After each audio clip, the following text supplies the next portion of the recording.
Ja, da tenker jeg at vi skal spille en episode til av Dying Light.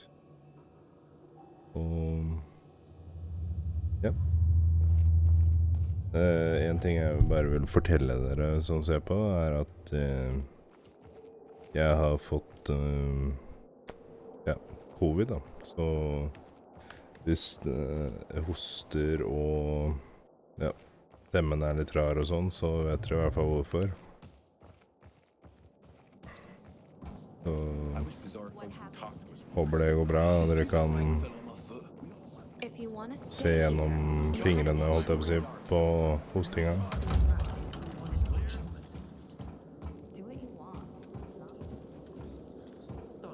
Jeg har veldig lyst til å spille det spillet her, og streame det til dere, men så håper jeg ikke det irriterer dere alt for mye da.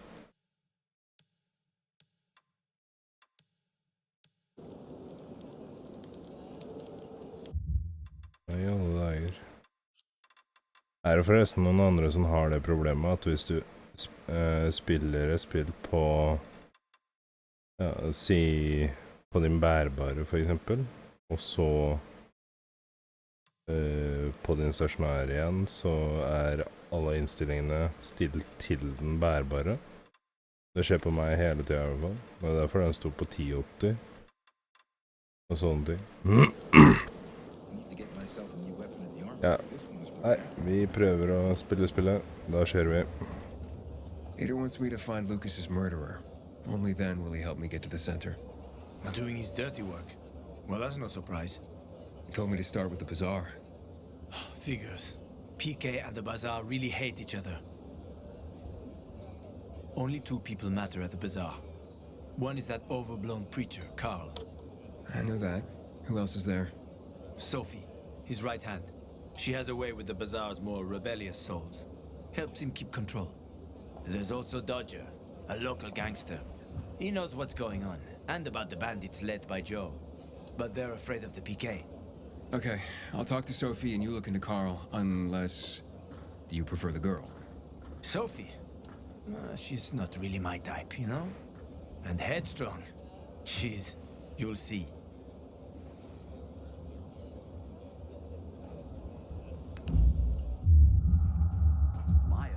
Skal vi se.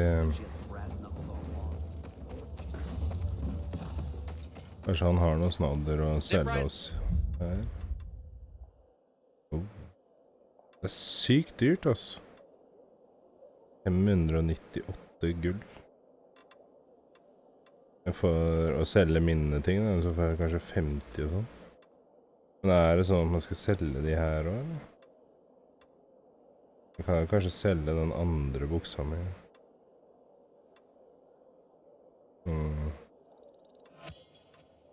Om det her er dumt.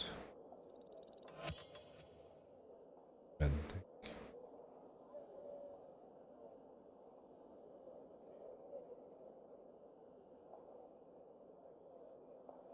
Åh!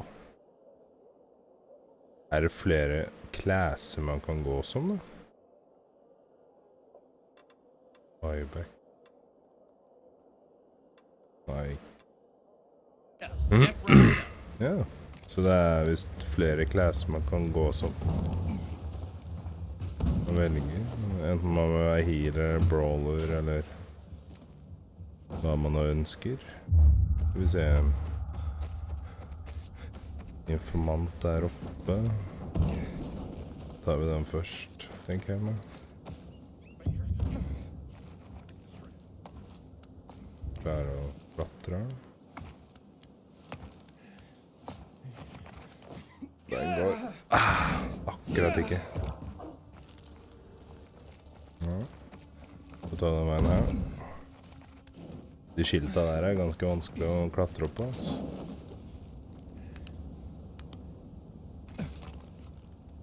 Heldigvis er det lettere å gå opp her. Skal vi se hva informanten har å si. You a beekeeper or a brewer? I'm both. That's the secret of my double bock. You must have noticed most beer in this town tastes like piss. Well, you're not wrong. That's exactly what I'm talking about. Nobody cares about taste anymore.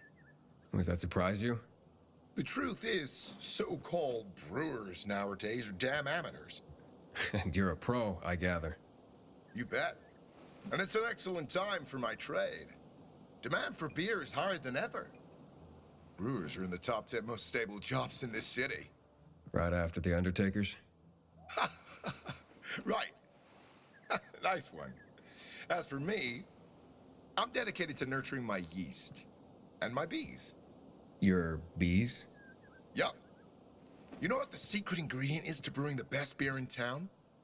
Besides love, of course. I'm guessing you're about to tell me. Honey. And to harvest the best kind of honey, you need the best fed bees. Speaking of which, maybe you could help me with my bees. Feed them some sugar? I have my own special beehives in the area. Put them up high to keep them out of reach of those who steal my honey. I can try. Where exactly are these beehives? First, you need to find the bags of sugar I've left nearby to feed them. If you find the bags, you'll find the beehives. There are 3 of them, all close to each other.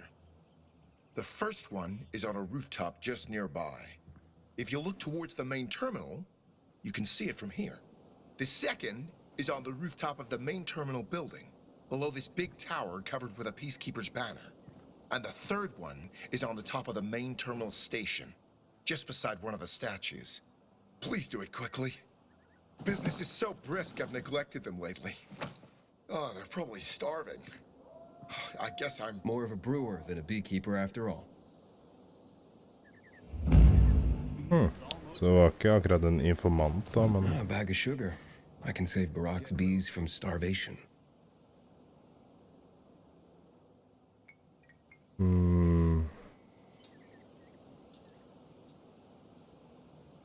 Ja, vi prøver.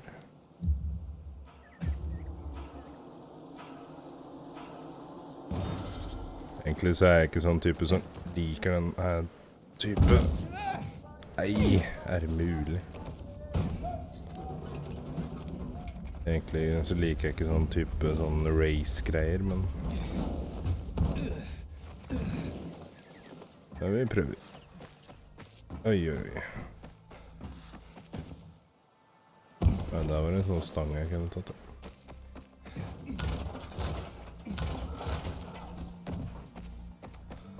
Skal vi se her.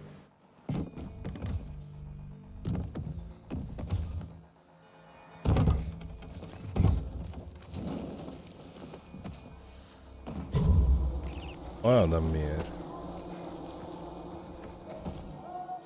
Selvfølgelig er det mer, det er ikke bare én. I alle dager her. Ja, det var dårlig. Jeg skulle gått den veien der. Selvfølgelig.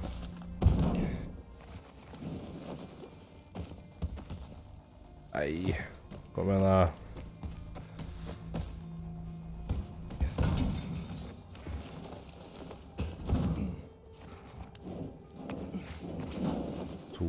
Jeg har tatt 1 av 8. Det her går kjempedårlig. Går an å restarte den. G for cancel. Nei, vi prøver på nytt. Håper jeg kommer tilbake. Ja, der. Ja, vi prøver på nytt. Det her gikk kjempedårlig.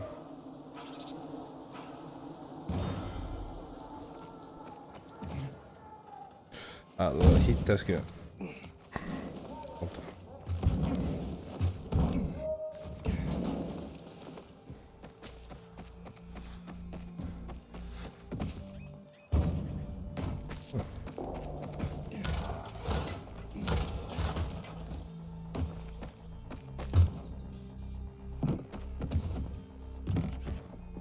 Nei, det var rett at det var feil, var det ikke det?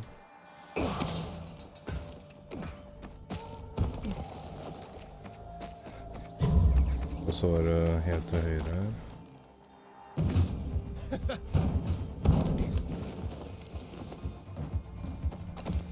Det er litt nice da, at de har laget det sånn at ikke det er kun én vei du skal gå.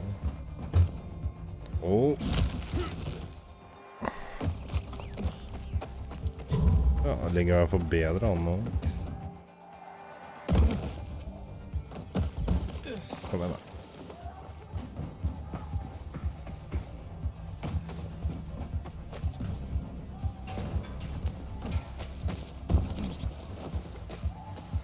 Det er nummer 3.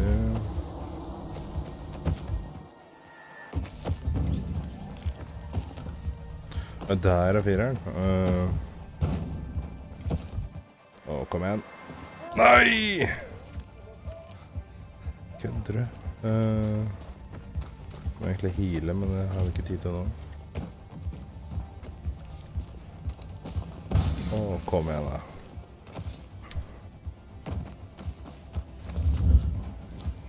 Jeg har ikke noe healing heller. Ja, men... Hva gjør vi nå? Sitter jeg fast her? Jeg får ikke beveget meg. Kødder du? Jeg kan prøve å cancele da, for da kommer jeg vekk herfra. Det var teit. Nei, jeg gidder ikke det der greiene der. Det er ikke min type. Og de vil at vi skal ta...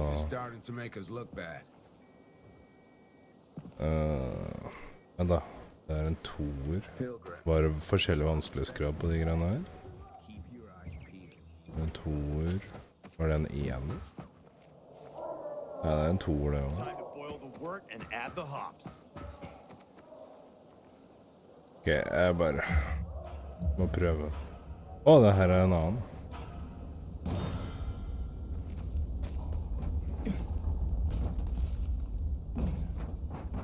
Det er kanskje det beste.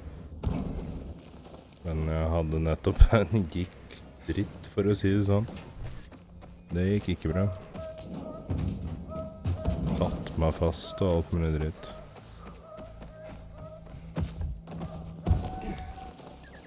Det er bare 6 stykker nå.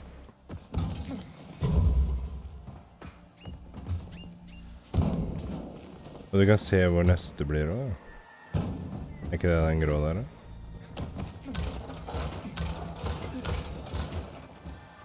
Det var kult.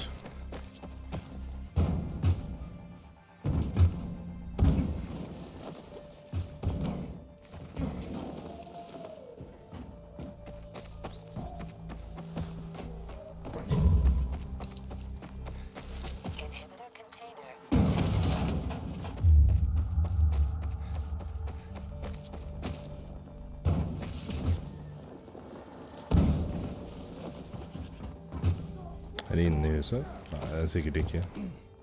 Jeg tror det er oppe. Nei, det var ikke det heller. Hva er det der for noe? Oi! Knuste han. Hva er det her for noe?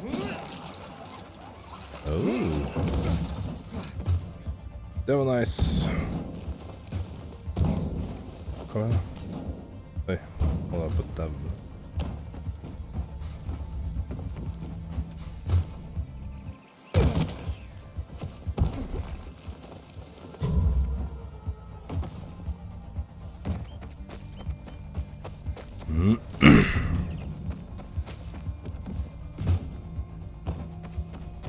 Da vil jeg tegne der.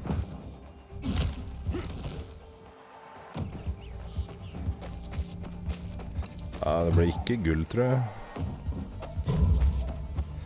Og 2 igjen.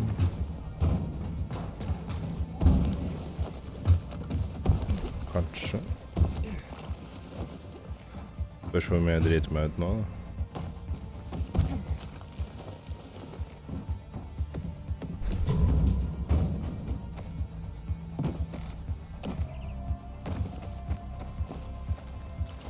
Det er sant. Der, kom igjen, kom igjen.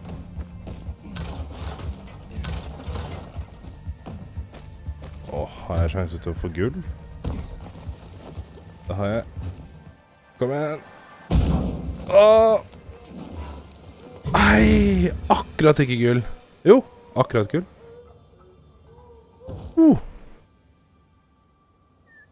Jeg tror det ble gull. Det så i hvert fall sånn ut. Digg. Det var verdt det. Another bag of sugar for Barack's hungry critters. Så de sukkerposene, det er sånne oppdrag, da. Hva er det her for noe? Ja, ikke noe. Er dette safe? Nei.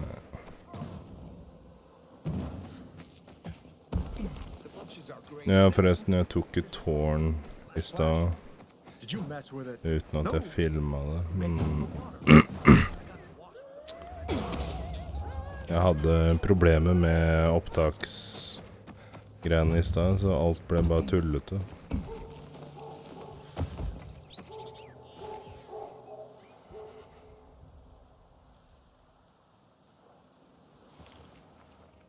Jeg skal ikke ha de. Ja, det der borte. Men jeg kan ta...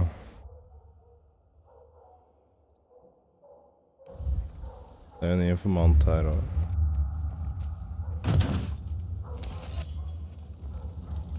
Er ikke det? Det. Det informant og informant. Talk. Hey there. Rehearsing for the big night?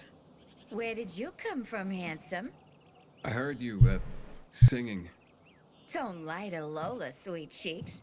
Bet you thought someone was strangling a cat. Not at all. I See this neck? You shouldn't be able to. Usually, it's wrapped in the softest, most rare of mink stoles. Lola was the grand dame of the bazaar. But until reunited with her beloved mink stole, she is unfit to perform. But how will Lola dazzle anyone without her beloved mink stole? Without it, I can't hit the high notes. And you don't see mink scampering about everywhere, do you? where is it? Earlier, a strong gust of wind ripped it from Lola's tender throat and carried it away. I saw it flapping from the scaffolding near the GRE quarantine, at the intersection of Market and Horseshoe. Lola is powerless to retrieve it. I could. Would you? Lola could return to the bazaar to entertain, not frighten children like a lurking screamer. Well, we can't have that. No, indeed. Thank you, my knight in shining... whatever it is that you're wearing. I shall await you at the bazaar. Hurry, my fans await.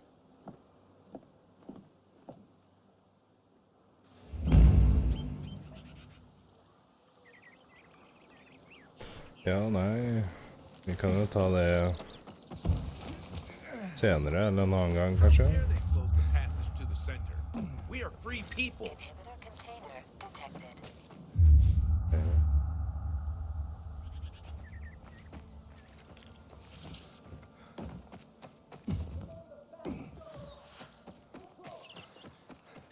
Jeg synes det spillet her veldig fett I hvert fall.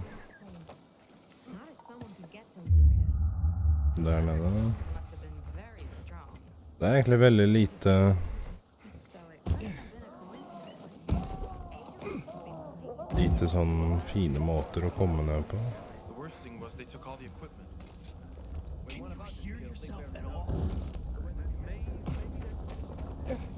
Må jeg ta en annen inngang? Det har vært der før. Nå den inngangen der. Hey, who the fuck are you? Å, det en ny plass? Easy, Chief. He ain't PK. How do you know? They're creeping around here all the time. He's that outsider, the pilgrim. What? He's from outside the walls. Well, fuck me. I don't know what brings you here, but watch your back, Pilgrim. And stay away from the PKs. They ain't no one's friends. This time with a biomarker. Å ja. Carl said if you show up to bring you round so he can introduce himself. What a nice change from wanting to hang me.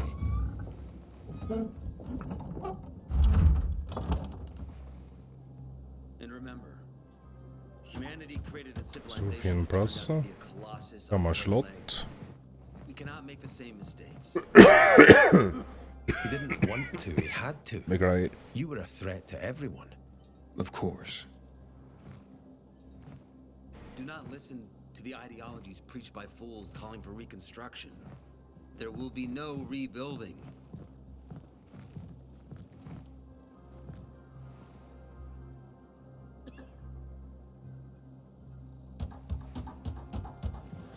Who would have thought?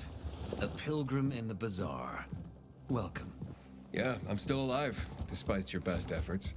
It's clear to me you're holding a grudge. But if you were in my shoes, you would understand. We are responsible for the safety of our community. And we treat this seriously. That's why we did what we did. I hope you can forgive us. So, pray tell, what's it like in the outside world these days?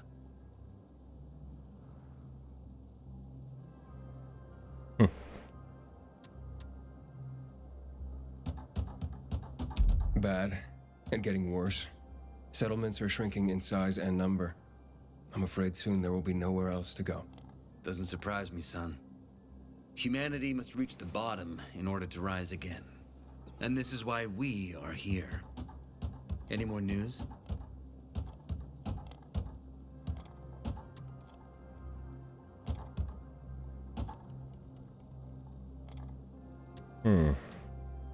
Not really. But why don't you tell me more about your people? We are called the people of the bazaar, simply because of where we live. But who we are truly are free people. Free from lies, free from money, free from religion, wars, politics, and the dark cloud that has blanketed the earth. That sounds great.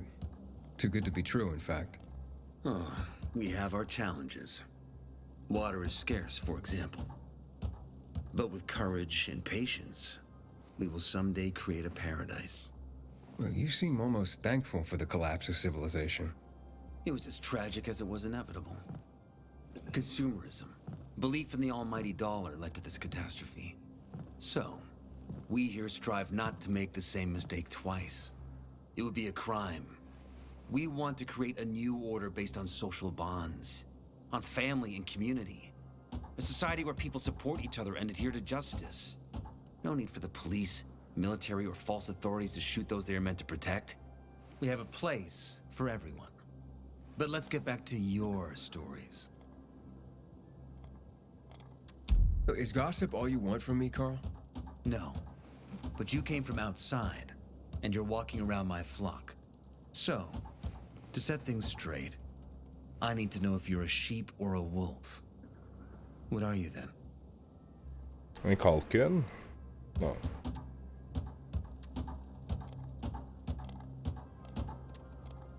Ja.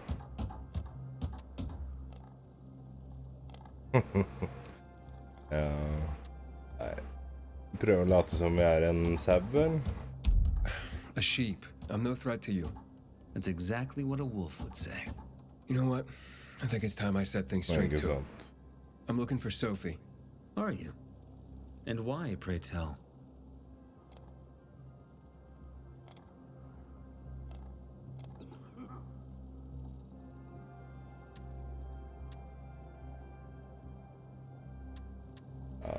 Nei, ikke lurt, tenker jeg.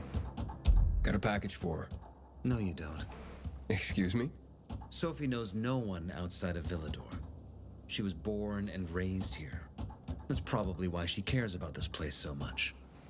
She's of great help to me. So, unless it's a package from across the street, I'll have to call your bluff. Who says I'm bluffing? I do. I could tell a mile away. But all right. I'll tell you where she is. And you know why? Why? Because whatever it is you want, even if your intentions are hostile, she'll handle you. We will handle you. Just as we handled you before, Pilgrim. Oi. Go that way. You'll see a giant of a man. That's Herman, Sophie's bodyguard. She won't be far. Thanks. Wasn't that hard, was it? Don't lie to me again, Pilgrim. After all, I'm not lying to you, am I? Just want you to return the courtesy. Greit. Prøver ikke livet av han neste gang, da.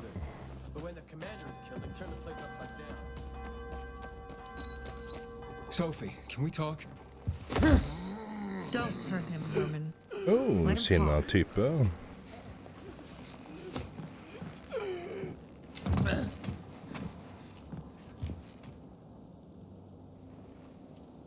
My name's... Aiden. You're that pilgrim that came to town recently. You're sure well informed. Don't have much of a choice. I'm in charge of safety here. Besides, yesterday you made quite an entrance. I'm looking for a job. Would you happen to know of any? Looking for a job? I only work with people I trust. You came from outside. They wanted to hang you.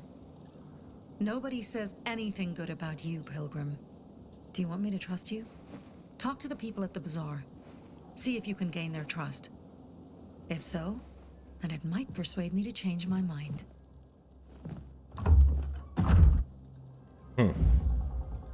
Ok. Men det er veldig lyst.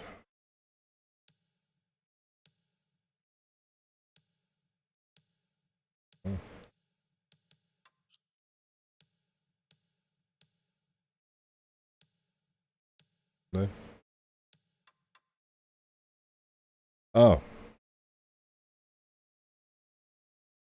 Ja, vi må restarte spillet tydeligvis. Ja, men da kommer jeg tilbake i en ny episode.